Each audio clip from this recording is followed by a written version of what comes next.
Então, boa tarde a todo mundo aí.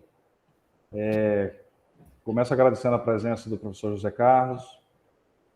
O professor José Carlos é da COP, da UFRJ. Ele é engenheiro químico pela Federal da Bahia, pelo que eu pude apurar aqui, depois mestre e doutor em engenharia química pela Federal do Rio de Janeiro. José Carlos, eu acho que a forma como a gente decidiu apresentar as pessoas nesse ciclo especificamente conversa muito com as coisas que você tem, com as reflexões que você tem feito no seu canal. E a gente tem pedido assim, em vez de a gente ficar falando de índice H, de número e tal, a gente está procurando humanizar, né, essas apresentações. Então eu queria que você falasse um pouco antes da apresentação em si, da sua trajetória. O que é que o trouxe até esse momento?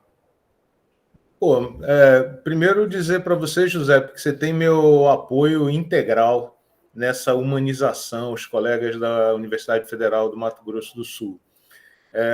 Eu agradeço logo de cara, né, ao José, ao Cícero, pelo convite, estar aqui conversando com vocês. Eu estou na universidade há 30 anos, eu adoro fazer pesquisa, né, gosto muito do trabalho de pesquisa, gosto muito do trabalho com os alunos de maneira geral, com os pesquisadores, e o tema da ciência é um tema que me cativa muito, e eu tenho convicção, embora eu entenda que isso é parte do debate, de que não é possível construir uma sociedade justa, igualitária, sem a gente ter conhecimento, sem usar o conhecimento em benefício de todo mundo. E isso me motiva a desenvolver o trabalho, em particular na universidade pública, para a gente tentar desenvolver conhecimento para a sociedade brasileira e, se possível, na medida do possível, contribuir com o conhecimento no Brasil. A minha trajetória é muito da pesquisa do ensino mesmo, né? Eu fui diretor do Parque Tecnológico da UFRJ durante 4 anos. Eu me orgulho muito dessa passagem que eu tive pelo parque, porque o tema do empreendedorismo, e particular para mim, que sou engenheiro, é muito importante, né? A oportunidade, vou falar um pouquinho sobre isso com vocês, sobre a necessidade da universidade brasileira interagir com o ambiente, levar com o conhecimento para a sociedade de alguma maneira, devolver esse conhecimento para a sociedade de alguma maneira. E uma das formas que eu entendo é a atividade empreendedora, e aí eu enfatizo de novo, em particular para uma pessoa que é um engenheiro, que é a minha atuação. Então, é esse misto de coisas aí que me trouxe até aqui. Eu tenho tido uma felicidade muito grande de conhecer muitas pessoas como você, Giuseppe, por conta do canal Falando com Ciência, onde a gente procura discutir alguns temas. Eu acho que nós, na universidade, se eu tiver a oportunidade de trocar ideia com vocês sobre esse tema, hoje, inclusive, é um dia importante para a discussão desse tema, nós nos tornamos muito produtivistas e muito pouco humanos. Então, é por isso que eu acho muito feliz a sua fala inicial. E nós precisamos muito discutir a natureza do trabalho que a gente faz. Eu tenho convicção disso na universidade brasileira. A gente precisa estar no laboratório, precisa desenvolver o lado técnico, mas a gente precisa discutir a natureza do trabalho que a gente faz. Em particular porque a gente está formando jovens, né? E eu vejo uma geração de jovens hoje muito impressionada com o tema do produtivismo, só preocupado em construir o currículo Lattes, que é uma lateralidade do trabalho que a gente faz. É uma consequência, não deveria ser jamais o objetivo e o objeto do trabalho que a gente executa. E são essas atividades que eu acho e esses pensamentos que me trazem aí até aqui essa conversa com vocês, que eu tenho muita satisfação de estar presente hoje para trocar essas ideias com os colegas de Mato Grosso do Sul. Muito bacana. Zé Carlos, acho que você tem uma apresentação aí, né?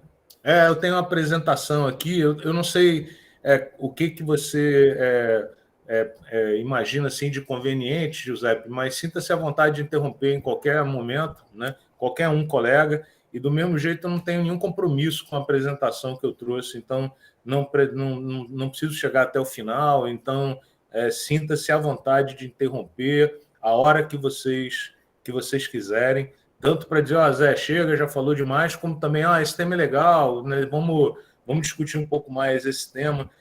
Como eu falei com vocês, essa conversa que a gente está tendo aqui, para mim, é muito prazerosa, e eu acho que é um tipo de conversa que nós precisamos ter na universidade, em particular com os jovens que a gente está formando.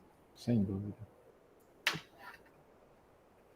Vou colocar, então, a apresentação aqui, José? Isso, fica à vontade. Beleza, então vou...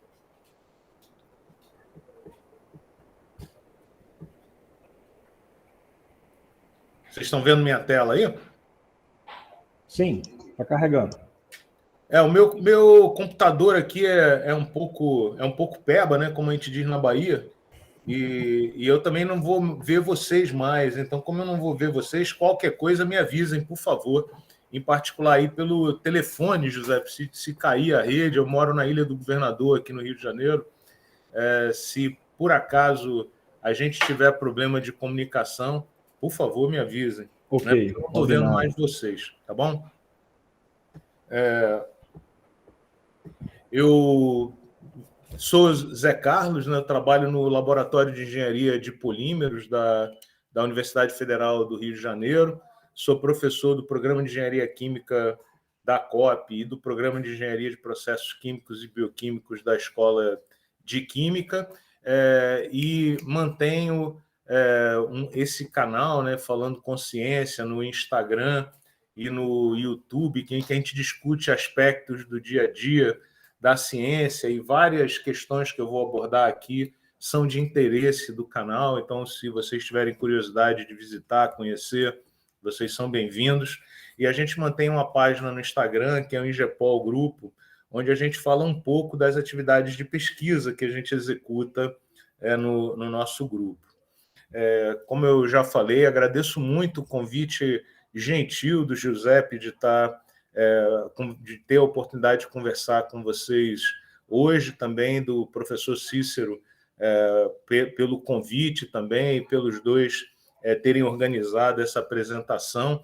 Mas eu queria também agradecer muito de antemão os muitos colegas, estudantes, empresas e agências de fomento com as quais eu colaboro e que são responsáveis por grande parte das fotografias, das imagens e dos debates também que eu vou propor fazer com vocês agora. Como não é possível nominar todo mundo, eu agradeço muito a rede de colegas que colaboram com o nosso trabalho do dia a dia. Sabemos todos nós que na universidade o trabalho é melhor se é coletivo, né? Eu pretendo um roteiro falar aqui rapidamente sobre quem somos, o que a gente faz, depois apresentar alguns dados que eu considero relevantes, para propor algumas discussões e reflexões sobre a pesquisa e, no final, fazer umas rápidas recomendações na forma de conclusão. De novo, sintam-se à vontade para abrir o microfone em qualquer momento que vocês quiserem, porque eu não tenho nenhum compromisso em chegar ao final desses slides, né? E também, como eu não estou vendo vocês, sintam-se à vontade de abrir o microfone e interromper a apresentação. Tudo tranquilo até aqui, pessoal? Tudo. Tranquilo, Santos. Estamos te ouvindo e vendo perfeitamente. Beleza. Para quem não nos conhece, no Ingepol, nós somos um grupo bastante grande de professores e pesquisadores em geral. São 4 professores que trabalham em conjunto nesse grupo e coordenam vários trabalhos de pesquisa legais.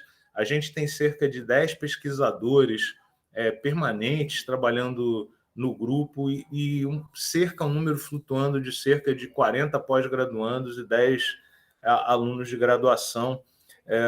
Talvez vocês não conheçam a COP é um modelo muito particular, porque ele é um instituto dentro da universidade dedicado à pós-graduação. E é por isso que o nosso público é principalmente de pós-graduandos, embora todos nós trabalhemos também e colaboremos com a graduação, mas o nosso público principal é a pós-graduação, né? Então, para os padrões de pesquisa, o grupo é muito grande, né? E o que a gente faz nesse grupo?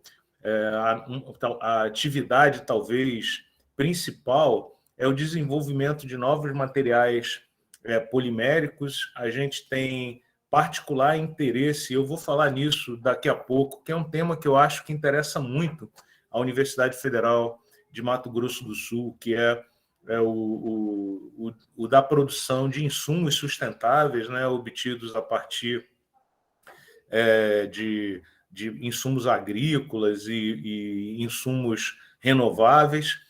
Como a gente faz muito material polimérico no nosso grupo, a gente estuda esses processos de polimerização, então temos grande interesse no desenvolvimento desses processos, e a gente faz muitas aplicações biomédicas, porque é um nicho de especialidade que permite o desenvolvimento de materiais muito interessantes. E como a gente está num grupo de engenharia, né, num departamento de engenharia, nós temos certamente grande afinidade e interesse pelas aplicações industriais e pelo escalonamento dos processos que a gente estuda para que a gente possa, eventualmente, produzir maiores quantidades. A gente faz coisas como essas aqui que a gente está mostrando nessa foto.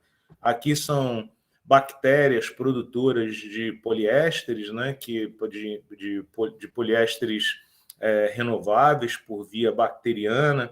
A gente faz muito encapsulamento em nanopartículas para aplicações farmacêuticas, médicas, biomédicas. Um exemplo de aplicação cosmética que faz uso de nanopartículas são filtros solares, né, que a gente melhora a aplicação, o desempenho desses materiais. A gente tem uma linha de trabalho toda voltada para o desenvolvimento de resinas ósseas, que são a base de polimetacrilatos para tratamento de osteoporose, confecção de próteses, e a gente estuda muito uma técnica chamada de embolização, que é uma técnica que ela pretende reduzir o risco de operações, intervenções cirúrgicas, em particular no caso de tratamento de tumores, entupindo os vasos sanguíneos que alimentam aqueles tumores para que o tumor morra de fome. E assim a gente reduz enormemente o risco de uma intervenção cirúrgica e pode, inclusive, muitas vezes, levar a possibilidade de evitar a intervenção cirúrgica para a remoção de tumores.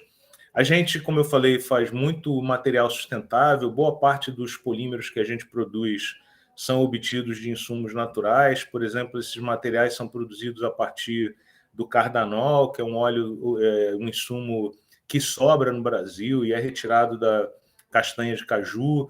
A gente tem feito muitos materiais poliésteres derivados de açúcares, como nesse caso o polifuranoato de etileno, que é um possível substituto para o PET. E, como todo mundo que trabalha na área de material polimérico, nós fazemos muita reciclagem, estudamos muito na sustentabilidade. Eu vou ter oportunidade de falar um pouco sobre isso, de rotas sustentáveis para reincorporar o material na cadeia química. E, como a gente faz esse material polimérico, nós tratamos de várias aplicações também na indústria de petróleo, né, que, por incrível que pareça, tem muitas similaridades com as aplicações médicas, porque também trata do escoamento em meios porosos, em canais estreitos, e a gente faz muita simulação para escalonamento, monitoramento e controle de processos, né? E aí a primeira reflexão que eu acho importante, motivada por esses temas, é que, como vocês veem aqui, né, são muitas as oportunidades para desenvolvimento de produtos e processos, muitas mesmo, né? como em tantas outras áreas da engenharia química, da engenharia de materiais, da química. No caso da engenharia química, que é a área que eu trabalho, mas também no caso da engenharia de materiais e da indústria e da área de química, né, a gente tem um celeiro amplo de oportunidades para inovar e empreender, né? Então, nesses poucos exemplos aí, a gente vê a quantidade enorme de aplicações distintas e temas distintos e impactos distintos que o nosso trabalho pode causar. E isso já tem uma grande conexão com a razão da gente fazer pesquisa, né? E a importância da gente fazer pesquisa, que é o tema principal dessa nossa conversa. No nosso grupo, a gente tem uma planta piloto que permite escalonar os processos, a gente tem uma linha de produção que permite fazer até 200, operar, né, processar até 200 litros de material, 200 quilos de material por batelada. Ela foi configurada para atender as especificações da Anvisa, de maneira que a gente possa desenvolver produtos biomédicos, e quem faz produtos para aplicação médica e farmacêutica faz para a indústria de petróleo, porque as demandas são muito menos exigentes, né? E sintam-se vocês convidados se vocês tiverem interesse de conhecer e de usar, essa é uma planta que está à disposição da comunidade para desenvolvimento de trabalhos, de escalonamento e de desenvolvimento de processos. E aí, né, eu queria propor uma outra reflexão, né, que é o fato de que não apenas a gente tem uma ampla rede, uma ampla gama, conjunto de coisas inovadoras, impactantes, que a gente pode executar nas áreas de química, engenharia de materiais, engenharia química, mas a gente, de alguma maneira, né, precisa tornar essas aplicações e essas invenções viáveis. Então, a gente precisa de ambientes de escalonamento. E essa é uma área em que o Brasil é muito pobre, e mesmo a comunidade de inovação, ela não valoriza, talvez, da maneira que devesse valorizar. No Brasil, é muito comum que as pessoas confundam tecnologia com tecnologia da inovação, mesmo da informação. Mesmo no ambiente das universidades, isso é curioso, né? É como se tudo que fosse tecnologia fosse apenas o que é relacionado aos computadores, aos aplicativos, aos sistemas digitais, que obviamente são muito importantes, obviamente caracterizam o mundo do século XXI, é inegável, mas também é inegável que existe um mundo real que precisa ser construído. As pessoas precisam de transporte, as pessoas precisam de roupas, as pessoas precisam de móveis, alimentos, casas, remédios, enfim, uma infinidade de produtos que são produtos reais e que precisam ser produzidos, manufaturados. E há muito pouco espaço, em particular no ambiente público brasileiro, para o escalonamento desses processos. Quase sempre uma incubadora, um parque tecnológico no Brasil, tipicamente, ele oferece um conjunto de salas onde o sujeito instala uns computadores e a hipótese é que ele vai desenvolver algum aplicativo. Quando no mundo real a gente precisa de vapor, a gente precisa de gases, a gente precisa de capelas, a gente precisa de equipamentos, né? E esse é um tema que é, na minha opinião, fundamental e prioritário no Brasil, porque há uma falta de oportunidades. Eu vou voltar a falar sobre esse assunto num slide aí na frente, porque a universidade brasileira ela é muito criativa, mas a gente tem tido poucas oportunidades de levar essa nossa criatividade para a prateleira do mercado. Em grande parte isso acontece porque nós temos grandes dificuldades para fazer esses escalonamentos, mesmo nos espaços de empreendedorismo nas universidades brasileiras. Eu sou, como eu falei para vocês, um fã desse tema, né, um aficionado desse tema, acredito profundamente na interação e na importância de desenvolver empreendimentos, empresas que possam levar esse conhecimento para a sociedade brasileira. Essas são algumas empresas que nasceram no nosso grupo, né? A Ótimatec é uma empresa dedicada a controle de processos, a monitoramento de sistemas digitais.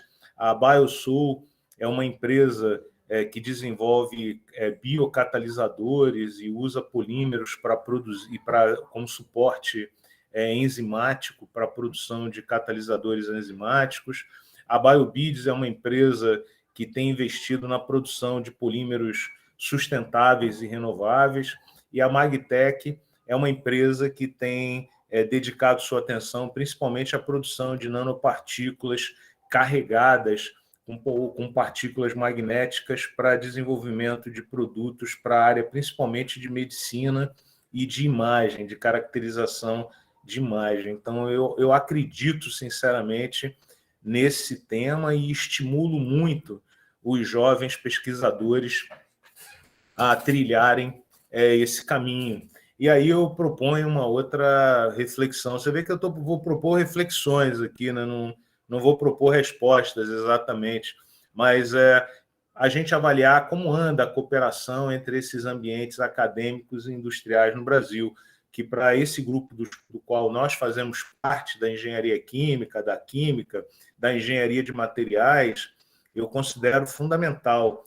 Embora essa discussão pareça um pouco velha, e em vários aspectos é velha mesmo, mas no Brasil a gente ainda encontra resistência em alguns ambientes de pesquisa à interação com os ambientes de produção, né? Como se houvesse algum tipo de competição ou se houvesse algum tipo de contradição entre essas atividades, quando essas atividades são, na verdade, complementares. A gente vai voltar a falar sobre esse tema, e a gente precisa ter na minha opinião, um sistema no país que ele, de fato, estimule a cooperação verdadeira e a verdadeira transição ou transporte do conhecimento da universidade para o meio produtivo.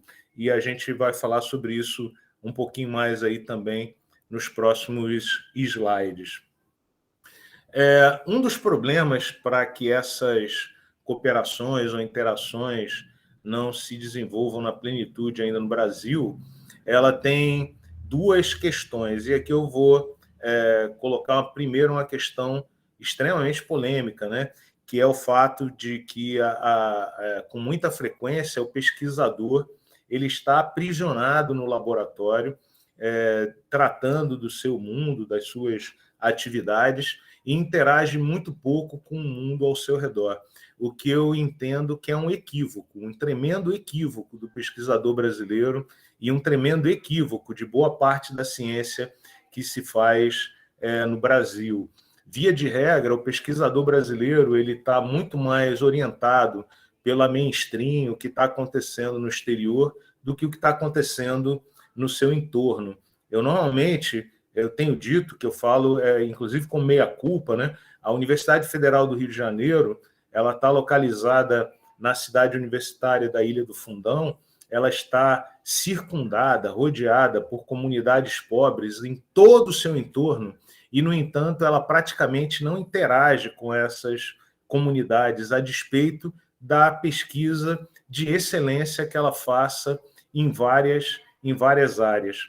Esse é um tema que o jovem pesquisador, em particular, deveria pensar muito sobre esse tema, porque ele, em parte, explica a dificuldade que o cidadão brasileiro tem de valorizar o trabalho que nós, pesquisadores, fazemos. Eu, várias vezes, durante a pandemia, em conversas, em alguns seminários e mesas redondas, eu ouvi a pergunta, né, se a ciência, durante a pandemia, tinha se valorizado, porque as pessoas perceberam a importância da ciência. E eu não estou convencido de que isso é verdade, não. Muito pelo contrário, durante a pandemia, a gente tem observado o negacionismo, a discussão sobre vários tipos de ciência, que é meio absurda, assim, do ponto de vista conceitual, do ponto de vista filosófico. Eu entendo que a pandemia revelou um país que está muito afastado conhecimento, que não conhece o que é desenvolver, o que é fazer ciência e fazer pesquisa. E eu acho que, em parte, se não de maneira integral, a culpa, em grande parte, é nossa, porque a gente interage muito pouco, de forma geral, né, com o nosso entorno. E a gente tem essa praga, né, que também atrapalha, que é a segunda característica, que é a burocracia. Os jovens, eles ficam surpresos quando descobrem que o Brasil teve um Ministério da Desburocratização. A gente teve isso entre 1979 e 1986. E a missão do Ministério da Desburocratização naquela época era simplificar as amarras que seguravam o Estado brasileiro e o desenvolvimento do país. Pois eu digo a vocês que, passados esses já quase, se tomarmos 79 como referência, mais de 40 anos, nós hoje estamos pior do que estávamos naquele momento. Existe um conjunto de amarras enorme, a legislação brasileira é extremamente complexa, e existe essa desconfiança permanente da sociedade brasileira de quem lida com o dinheiro, e o pesquisador lida com o dinheiro. E o fato do pesquisador lidar com dinheiro, né, lidar com dotação orçamentária, faz com que a atividade de pesquisa seja amarrada de uma forma absurda para evitar a corrupção, que obviamente é um mal que corrompe o país, mas até segunda ordem, ou até que nos mostrem em contrário, não é a pesquisa que é o foco da corrupção endêmica que ocorre no país, muito, muito pelo contrário, né? Existem poucos exemplos de malversação de verbas nos ambientes de laboratório do ponto de vista da corrupção, e o fato é que as regras que nós desenvolvemos no país são absurdas, a ponto de hoje os projetos exigirem que a gente imagine uma obsolescência programada, que se você não imaginou que o seu equipamento ia quebrar, você não pode usar o dinheiro para consertar, porque não estava previsto no projeto. É óbvio que isso é uma estupidez, mas isso contamina a gestão da pesquisa e dos projetos no Brasil. A gente precisa de uma gestão de pesquisa focada nos resultados, e hoje a gestão da pesquisa no Brasil ela é focada na nota fiscal. Ninguém se preocupa. Eu normalmente digo que desde que eu entrei na universidade, portanto há mais de 30 anos, ninguém nunca me procurou para saber o que eu estava fazendo. Ninguém do governo federal jamais me chamou no telefone ou me mandou e-mail para perguntar assim, diz aí, o que você faz é útil para quem? Como é que estão os resultados? No entanto, eu tenho dezenas de casos para contar de ter sido acionado para explicar um erro de 1 centavo numa nota fiscal, de uma prestação de contas ser recusada porque eu comprei um computador mais barato, que é um caso surreal, né? Enfim, a gente tem um foco equivocado, e o foco na nota fiscal, na prestação de contas, não nos ajuda a alavancar o país e a pesquisa brasileira. E esse é um tema muito importante para os gestores de pesquisa e de ciência no Brasil, né? Então, colocado esses temas, né, e levantada aí essa poeira, no final das contas, para que a gente quer fazer pesquisa? Eu poderia dar uma resposta pragmática, né, do tipo utilitária, que eu particularmente não gosto, que é para melhorar a nossa vida, mas nós vamos voltar a esse ponto em princípio, mas eu poderia dizer de uma maneira talvez mais idealista, assim, mais ingênua, que a gente quer pesquisar porque a gente quer inventar o futuro, né? É a pesquisa que inventa o futuro.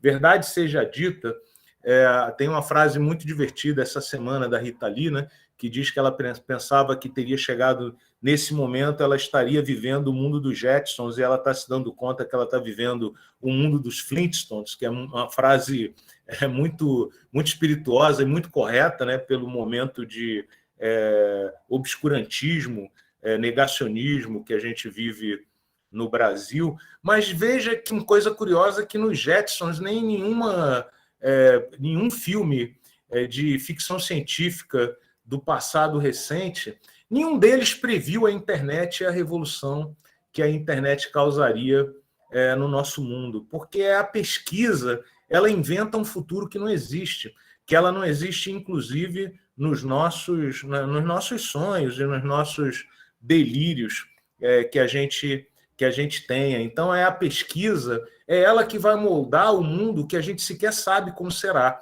Então, a gente precisa pesquisar para inventar o futuro que nos agrade e o futuro que, de alguma maneira, nos beneficie enquanto sociedade, quanto ser humano, né?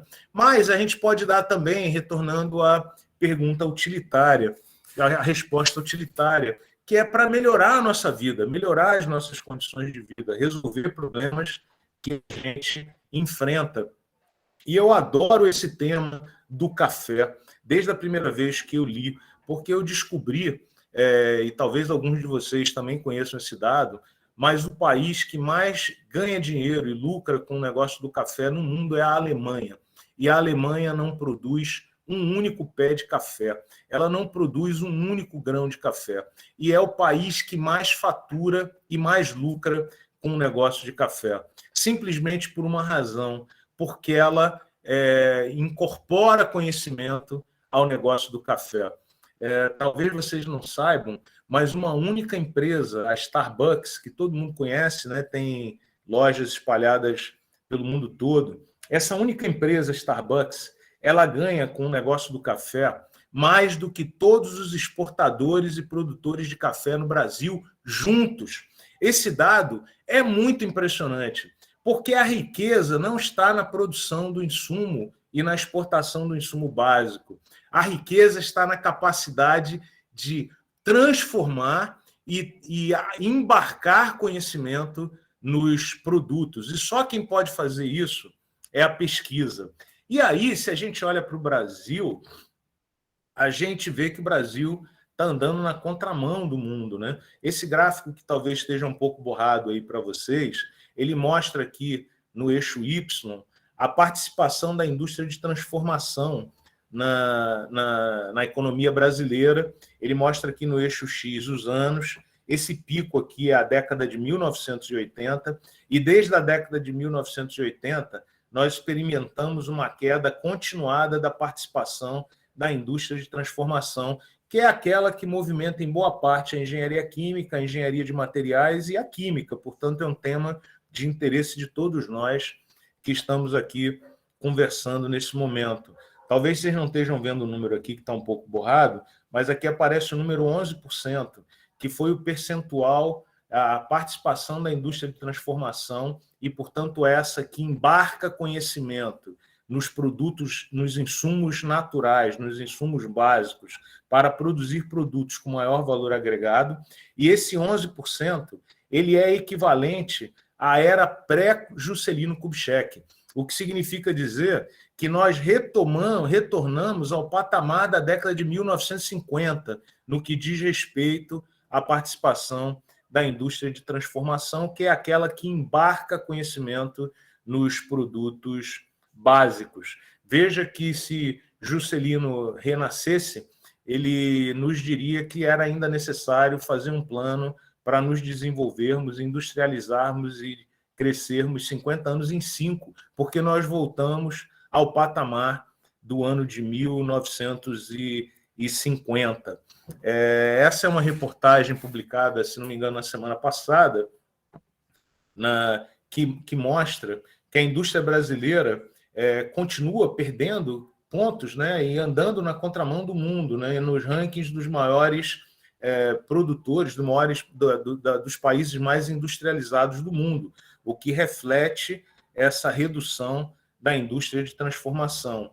E esse paper, muito interessante, publicado há pouco tempo, né, em 2021, no volume 15, número 2, da revista Pensamento Contemporâneo em Administração, mostra que os índices de inovação no Brasil têm regredido de uma forma brutal e não têm, por isso, contribuído com a evolução da própria balança comercial brasileira. Então, você veja que o retorno, a falta de conhecimento embarcado, a falta de pesquisa, ela prejudica não apenas a economia de uma maneira mais específica, assim, a indústria de transformação, mas ela ceifa oportunidades para a economia brasileira, inclusive para a captação de recursos.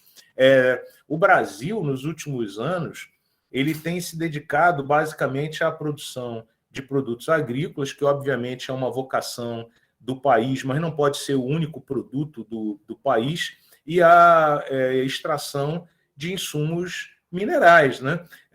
O Brasil ele tem se especializado na exportação de água e sol, né, em grãos.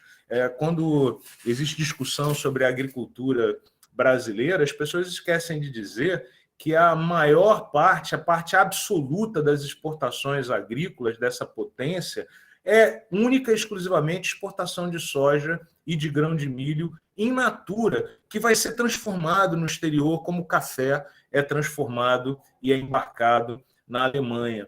Uma das propagandas que eu considero, uma das campanhas que eu considero mais deletérias no país hoje, é aquele agro é pop, agro é tech, agro é pop, agro é tudo.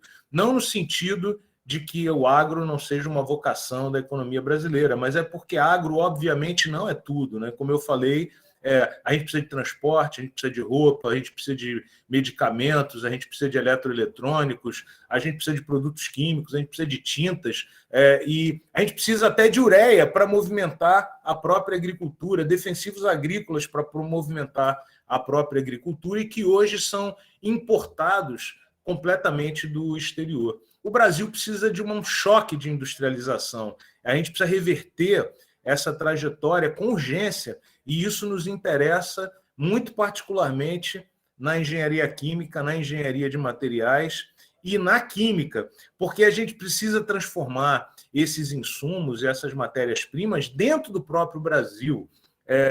Uma discussão muito pobre, inclusive, é que diz respeito à exportação de grãos, porque quando a pessoa diz que o Brasil exportou 200 bilhões de toneladas, né, tal, para o exterior, e que isso representou não sei quantos bilhões de dólares e tal, a pessoa esquece de dizer que isso foi numa mão, mas na outra mão o dinheiro saiu na forma de ureia, o dinheiro saiu na forma de defensivos agrícolas, o dinheiro saiu na forma de tecnologias, de máquinas, de acompanhamento de satélites, né, que são atividades que o país abandonou, deixou de fazer, e que apenas a pesquisa e o investimento em conhecimento podem tornar possíveis. A despeito dessa discussão, né, o Brasil tem uma oportunidade única, porque, e isso é particularmente importante para nós, engenheiros químicos, engenheiros de materiais químicos, que é o uso da biomassa, que é uma óbvia vocação brasileira, para movimentar a indústria química e de materiais no Brasil, né? Por meio da conversão dessa biomassa dentro do próprio Brasil para utilizar, para fazer uso, né? Gerar produtos úteis de maneira geral. A gente tem uma oportunidade única, e esse tema eu acho que é de muito interesse, em particular do estado de Mato Grosso do Sul, por ser um grande produtor de biomassa, de fixar esse material, né, na cadeia química e, inclusive, mitigar os problemas de emissão de carbono e do acúmulo de CO2 na atmosfera, capturando esse CO2 na forma de biomassa e transformando na forma de produtos químicos, plásticos em particular, que é um tema que nos interessa muito no nosso grupo de pesquisa, e mantendo-os na cadeia circular. Essa é uma linha de pesquisa que será absurdo, de desenvolvimento, que o Brasil, daqui a 20 anos, venha comprar plantas da Alemanha para executar essas atividades. Somos nós, brasileiros, que temos que fazer isso, por razões óbvias. A gente escreveu um texto há pouco tempo que fala sobre esse tema, se alguém tiver curiosidade de observar, de ler, né, embora ele seja muito técnico, mas o uso da biomassa e da circularidade, dos conceitos de circularidade, que eu acho que é uma tarefa que cabe ao pesquisador brasileiro desenvolver por vocação, ela contradiz a lógica da economia linear, que é a lógica convencional, né, que se estabeleceu praticamente desde a Revolução Industrial, onde o bem ele é explorado, extraído, o recurso básico, eventualmente transformado em insumos mais fundamentais, que depois viram produtos mais acabados, são consumidos e, no final, são sumariamente descartados. Essa lógica vai acabar, né? A lógica circular, ela admite que não existe fim de caminho, né? Que o átomo de carbono tem que ser reinserido na cadeia química e para que a gente estenda o tempo de meia-vida, o tempo de vida do material e dos átomos de carbono, oxigênio, hidrogênio na cadeia química, é a lógica do berço ao berço. E o Brasil, de novo, está vocacionado a desenvolver amplamente essas estratégias e essas atividades, porque ele tem ampla capacidade de captura de energias renováveis, né, por via solar, eólica, mar, hidrelétrica e por aí vai, e tem grande produtor e grande condição de produzir biomassa, como eu falei. A lógica circular da cadeia química, ela impõe mudanças de paradigma, e isso aqui cria oportunidades também para pesquisas em outras áreas, como de administração, por exemplo, como na área de negócios, na área de economia. A lógica da transformação da cadeia circular, um dos paradigmas é transformar produto em serviço, para que a gente estenda e use o máximo possível o bem, né? Uma utilidade que um bem tem. Eu adoro esses dois exemplos, né? Um é o da lâmpada, porque de fato a gente não quer a lâmpada, né? A lâmpada não tem nenhuma utilidade para a gente quer a luz que a lâmpada dá, então a gente não precisa ser dono de uma lâmpada, a luz poderia chegar na nossa casa, por exemplo, por um cabo de fibra ótica. Então, isso é um tema que precisa ser analisado em relação a todos os produtos, que a maior parte deles a gente não precisa ser dono deles. E o exemplo clássico é o carro, né? Que o carro é um bem que a gente compra para manter parado. É muito engraçado isso, né? A gente acorda de manhã, toma café, pega o carro, vai para o trabalho e para o carro no estacionamento. Aí o carro fica parado no estacionamento o dia todo, no final do dia a gente pega o carro, vai para casa, dirige mais meia hora, uma hora, chega em casa e para no estacionamento. Então, o carro é algo que nós compramos para ficar parado, não para ser usado. Então, a gente vê que a lógica do tipo da uberização, a despeito dos problemas trabalhistas, que constituem um outro capítulo dessa discussão, mas parece óbvio que o melhor é ninguém ser dono do carro, né? O carro ser usado por todo mundo e circular na sociedade, e ele prover o benefício que ele pode dar com máxima intensidade. No Brasil, a gente tem uma coisa que pouca gente tem no mundo, né, que é a cana-de-açúcar, como eu falei, a biomassa, um vegetal que, para cada uma unidade de energia que a gente bota no campo, a gente captura 7 unidades de energia na forma de biomassa, para usos variados, de maneira que não é nenhum absurdo a gente dizer que a cana-de-açúcar é luz do sol solidificada, embora seja uma figura poética, tem muito de verdade nisso que eu falei, né? Então, a exploração dessas biomassas para manutenção dessa química circular, dessa escala de materiais circular, ela é uma realidade, né? E ela não é a única. A gente sabe que tem uma quantidade enorme de outras biomassas e outros materiais que podem ser utilizados de maneira criativa e completamente inovadora na área de química, e que deveria constituir, no meu entender, prioridade de planos nacionais de desenvolvimento industrial e desenvolvimento de pesquisa, como é o caso do glicerol, de ácidos graxos, terpenos e por aí vai. Pode fazer uma infinidade de produtos, incluindo materiais plásticos, que é o que nos interessa mais especificamente no nosso grupo de trabalho.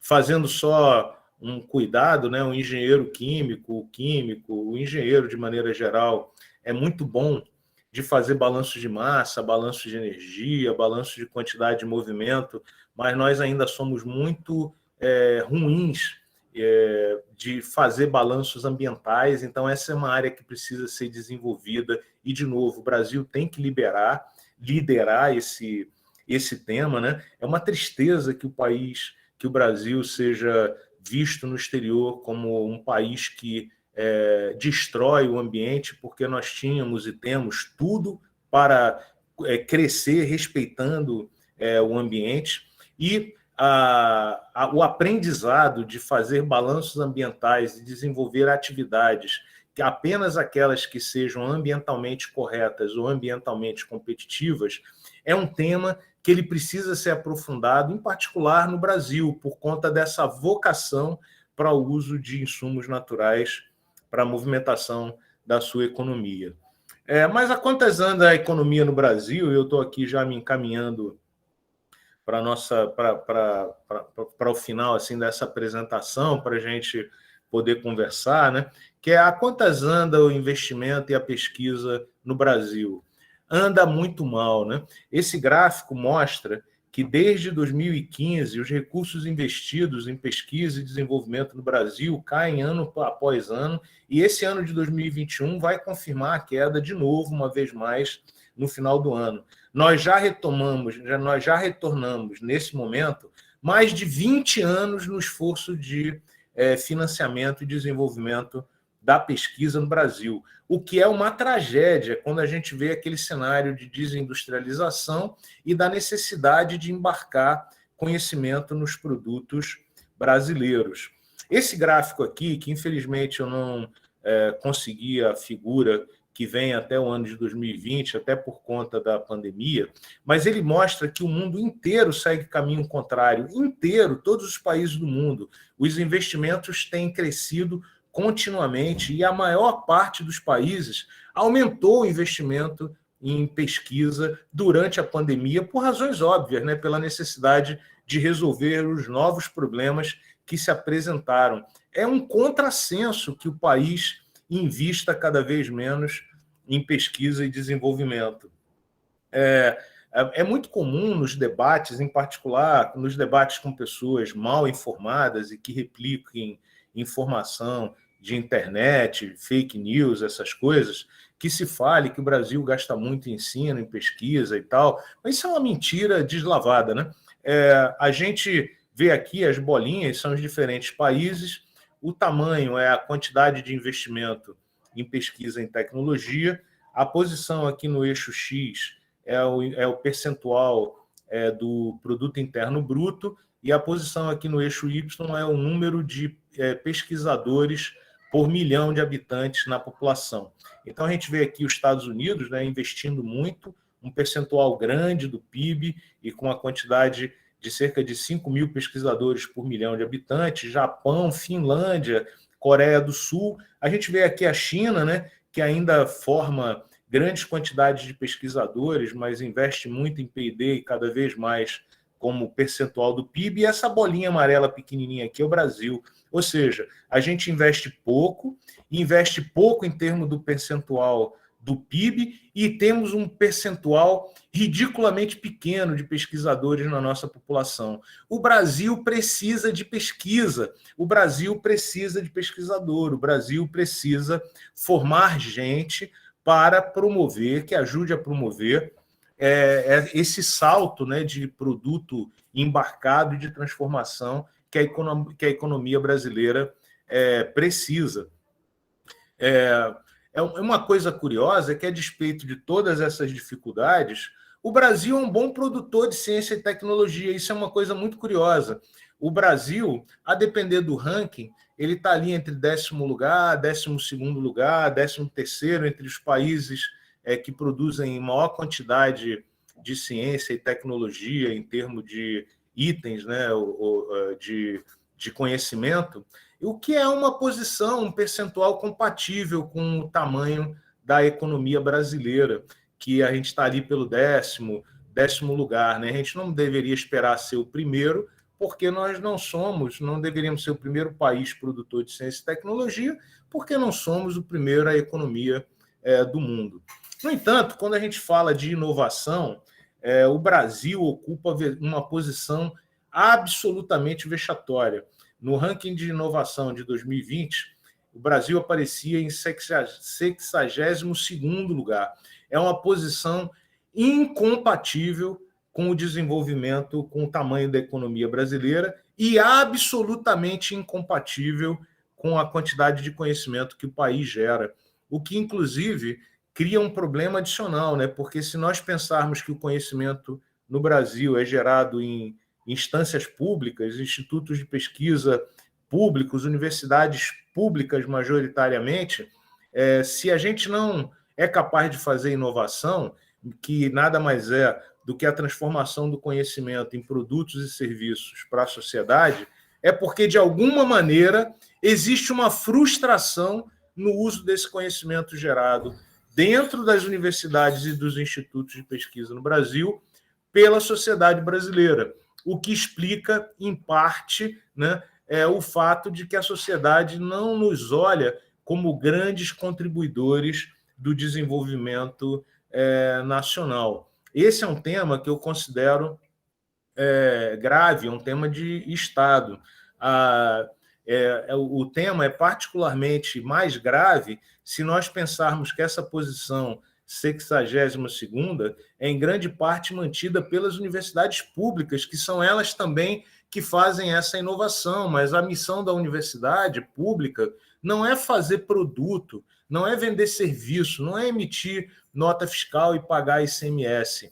Quem tem que fazer isso são as empresas, o que mostra que existe um gap, uma distância absurda da participação da indústria nacional e do empresariado nacional nesse esforço de inovação da economia brasileira. A gente vê claramente aqui que o gargalo é inovação e demanda pesquisa, trabalho. Vocês provavelmente conhecem essa escala, que é a escala TRL da NASA, que mostra os vários estágios de uma tecnologia. Ninguém tem dúvida que nos estágios mais básicos estamos os centros de pesquisa, as universidades públicas e tudo mais. Eu acho que pouca gente tem dúvida que, atuando no limite superior, que é quando a tecnologia, o produto, o processo chega à sociedade na forma, ele é vendido, é uma empresa que provavelmente está atuando nesse tema, e no meio do caminho, portanto, em algum momento, esse conhecimento tem que passar. E esse é um desafio que nós, brasileiros, ainda não conseguimos executar.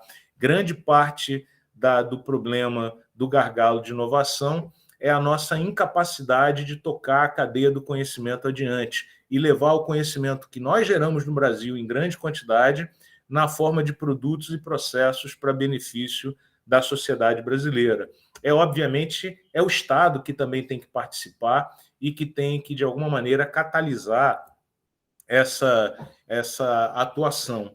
E aqui eu queria propor uma outra reflexão, né, que é se nós não estamos deixando de fazer algo na nossa graduação e inoculando nesse jovem estudante brasileiro o desejo pela inovação e a compreensão de que ele pode ser também um agente, um dono, um empreendedor de produtos e de empresas que vendam produtos e serviços com conhecimento embarcado. Existe um vício de formação de que o nosso jovem ele tem que ser formado apenas para ser empregado e que o nosso jovem não deveria ser ele um agente de construção desse ambiente de transformação e tecnologicamente avançado. Eu acho que todo curso de graduação, de pós-graduação, deveria se envolver com atividades empreendedoras e deveria estimular o jovem pesquisador a ver o seu trabalho de pesquisa como uma possível fonte ou uma possível semente de um negócio inovador e baseado no conhecimento, para o bem dele, o bem da sociedade e o bem do Brasil de maneira mais ampla. E aí, mesmo para encerrar nossa conversa nesse momento, né, boa parte, existe um outro problema, né, que a pesquisa tem enfrentado, que é esse discurso de que tem sido particularmente forte no Brasil nos últimos anos, de que talvez estudar não vale a pena e de que não o ensino, né, o estudo na universidade pode não valer a pena. Nós tivemos várias falas estúpidas do ministro da Educação, me desculpem a aparente grosseria, mas estúpidas, porque um ministro da Educação que estimula os jovens brasileiros a não estudarem, a não irem para a universidade, contando mentiras de que eles não vão ter emprego ou não podem não ser remunerados pelo que eles fizeram, não condizem com as estatísticas disponíveis no Brasil. E parece, de outra forma, isso sim, ser um plano elitista que nos aprisiona nessa economia primária, que não valoriza os produtos com conhecimento embarcado. Esses dados aqui, eu acho que eles são muito impressionantes, porque os dados disponíveis no Brasil mostram que, admitindo que um indivíduo que termine o ensino fundamental ganhe 100 unidades de dinheiro, quando ele termina o ensino médio, ele já ganha 45% mais, ou seja, valeu a pena ele cursar o ensino médio. Quando ele termina o ensino de graduação, os salários, né, os ganhos médios desse indivíduo já são da ordem de 3,5 vezes superiores ao ganho do ensino fundamental. E ao terminar a pós-graduação, eles são quase 6 vezes maiores do que quem terminou o ensino fundamental. Então é óbvio que existe uma correlação muito forte entre anos de estudo e ganhos financeiros, ao contrário da bobagem que o ministro diz, para desestimular os jovens brasileiros a estudarem e formar uma sociedade de autômatos que apenas executa trabalhos simples e primários, ao invés de executar trabalhos complexos e desenvolver produtos e serviços baseados no conhecimento. E mais interessante ainda, o IPEA já publicou vários estudos que mostram que, no Brasil, o desemprego é maior exatamente entre os que não tiveram a oportunidade de estudar. Quanto maior a quantidade de anos de estudo, menos provável é que o indivíduo permaneça desempregado por longo tempo, ao contrário da fala do ministro. Ou seja, estudar também vale a pena para o indivíduo, não é apenas uma questão da sociedade brasileira, é um benefício para o próprio indivíduo. E o nosso pesquisador, nesse contexto, vem sofrendo uma doença terminal, né, que o tira o foco da pesquisa que ele faz, do trabalho que ele faz, dos desenvolvimentos que são feitos, que é a praga do produtivismo, né?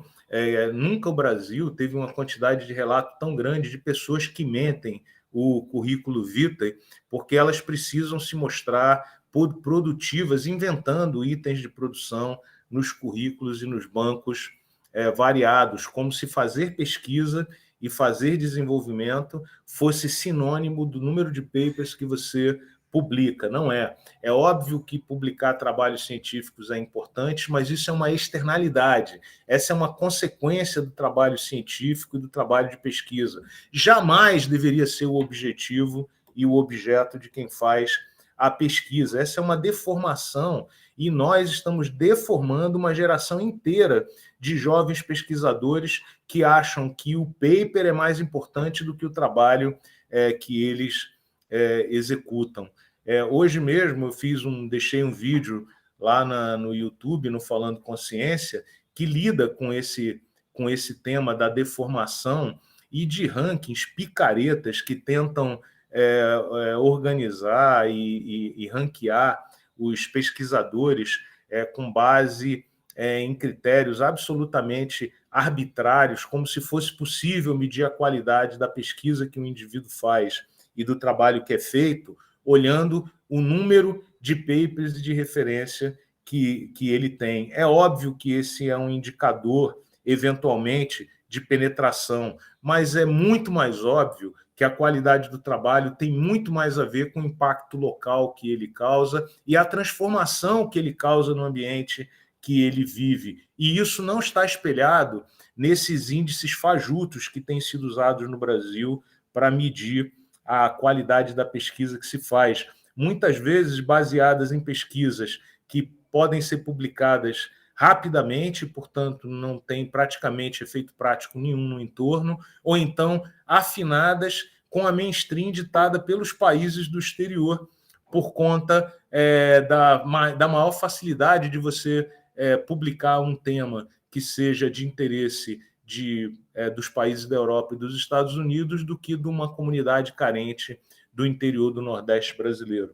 E veja que essa é uma praga que contamina o mundo inteiro, né? Aqui a gente vê uma publicação hoje da Escola de Farmácia de uma universidade na Índia, parabenizando professores que participam de um ranking fajuto de importância de pesquisa, e a gente vê a mesma coisa aqui no Brasil, né? Publicado o pessoal celebrando que alguns professores foram incluídos num ranking de pesquisadores que, na verdade, olha quem tem conta no Google Scholar e não olha para nada do trabalho do que o cara faz. Essa é uma praga que contamina e, inclusive, contamina a formação do jovem brasileiro. Então, em conclusão, peço desculpa aí por talvez ter me adiantado um pouquinho, mas são muitos os temas, né? Esse é um momento muito efervescente e a gente precisa discutir esses temas com os nossos pesquisadores, estudantes, também em sala de aula, também nos laboratórios. Nós precisamos, no Brasil, de mais ciência, mais conhecimento, mais troca, mais estudo, mais universidade, mais inovação. Nós precisamos, no meu entender, adquirir e estimular a experiência empreendedora, inclusive no âmbito dos programas de pós-graduação. Nós temos que fazer pesquisa que interaja com o nosso entorno, que impacte o Brasil e impacte as comunidades que estão ao nosso redor, independentemente do que os índices de desempenho majoritariamente desenvolvidos no exterior digam, porque a gente precisa transformar a sociedade brasileira. E a gente está muito doente na academia brasileira, porque nós estamos discutindo muito pouco o nosso papel, muito pouco essas questões que estão sendo propostas e concentrando a maior parte da nossa energia para discutir única e exclusivamente produção de paper e referência de paper publicado. Nós precisamos de mais ciência, mais Brasil nos trabalhos que nós fazemos, mais projetos de nação e menos rankings, é o que a gente deveria estar menos preocupado. Então, eu agradeço a vocês aí pela atenção, deixo desde já, né, boa sorte para os jovens pesquisadores que eventualmente estejam presentes aí e conversando. Eu, apesar de parecer o contrário, eu sou um aficionado da ciência e da pesquisa, adoro, acho que não há trabalho mais nobre que um profissional possa executar que não seja o de desbravar conhecimento, desenvolver coisas novas. Então, eu te deixo boa sorte e desejo muita reflexão para, principalmente, os jovens, que eles não se fechem na Torre de Marfim dos laboratórios, que eles interajam e eles olhem o que está acontecendo em volta dele e eles participem da sociedade como parte que eles são, de fato, dessa sociedade em que a gente vive, e não como um elemento apartado, trancado numa sala, desenvolvendo um trabalho que ninguém compreende e ele não se preocupa em comunicar à comunidade que o cerca. Então, se alguém tiver interesse de continuar batendo papo sobre esse assunto, os e-mails são bem-vindos, sinta-se à vontade de mandar e-mails. Às vezes eu demoro um pouquinho a responder, mas eu prometo que eu respondo e entro em contato. Então, agradeço de novo ao Giuseppe e ao Cícero pelo convite